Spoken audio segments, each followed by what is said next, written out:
Bismillahirrahmanirrahim. Assalamualaikum warahmatullahi wabarakatuh. Perkenalkan, nama saya Raffi Sigit Hartanto. Usia saya adalah 18 tahun. Saat ini saya adalah mahasiswa Universitas Multimedia Nusantara.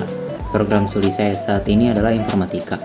Pada kesempatan ini saya ingin berbagi mengenai kebiasaan-kebiasaan saya, baik yang sudah saya miliki maupun yang masih perlu saya tingkatkan.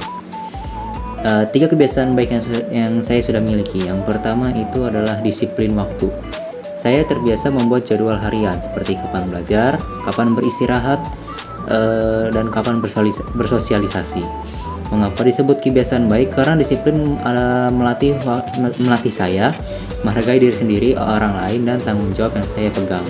Dampaknya adalah bagi saya lebih teratur dan tidak panik dalam menghadapi deadline.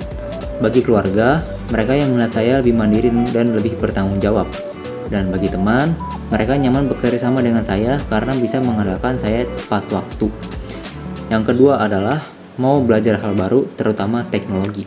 Saya memiliki rasa ingin tahu tinggi tentang gadget, software, maupun perkembangan teknologi. Mengapa disebut kebiasaan baik? Karena dunia informatika menuntut kita untuk terus beradaptasi dan belajar. Apa aja dampaknya?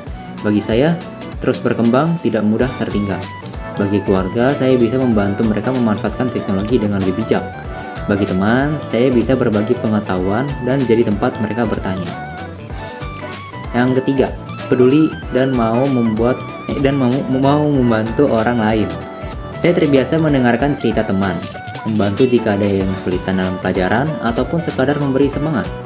Mengapa disebut kebiasaan baik? Karena kepedulian menciptakan lingkungan yang positif. Dampaknya apa? Bagi saya, hubungan sosial saya lebih sehat dan kuat. Bagi keluarga, mereka bangga karena saya bisa menjadi pribadi yang lebih suportif. Bagi teman, mereka merasa tidak sendirian dan bisa lebih terbuka.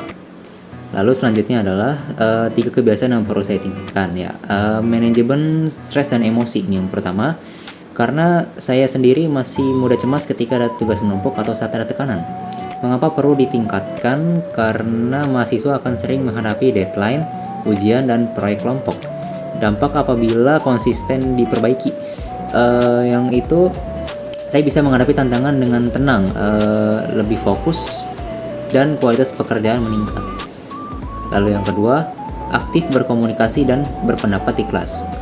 Saya itu cenderung pasif, lebih sering mendengarkan daripada berbicara. Jadi kalau misalkan saya lagi di kelas itu emang saya biasanya diam karena emang lebih mendengarkan. Mengapa perlu ditingkatkan? Karena komunikasi adalah soft skill penting, bukan hanya nilai akademik yang menentukan kesuksesan.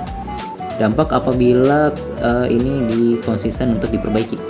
Saya lebih percaya diri, lebih mudah dikenal dosen atau teman, dan kemampuan public speaking saya akan berkembang. Lalu yang terakhir adalah konsistensi belajar mandiri. Saat ini saya itu kadang hanya belajar serius kalau ada ujian atau deadline. Mengapa perlu ditingkatkan? Karena dalam dunia IT atau informatika, pembelajaran tidak berhenti di kelas, kita harus terus berlatih. Dampaknya bila konsisten diperbaiki, saya akan lebih siap menghadapi materi sulit, mendapat nilai akademik yang lebih baik, dan lebih siap menghadapi dunia kerja. Sekian dari video saya. Assalamualaikum warahmatullahi wabarakatuh.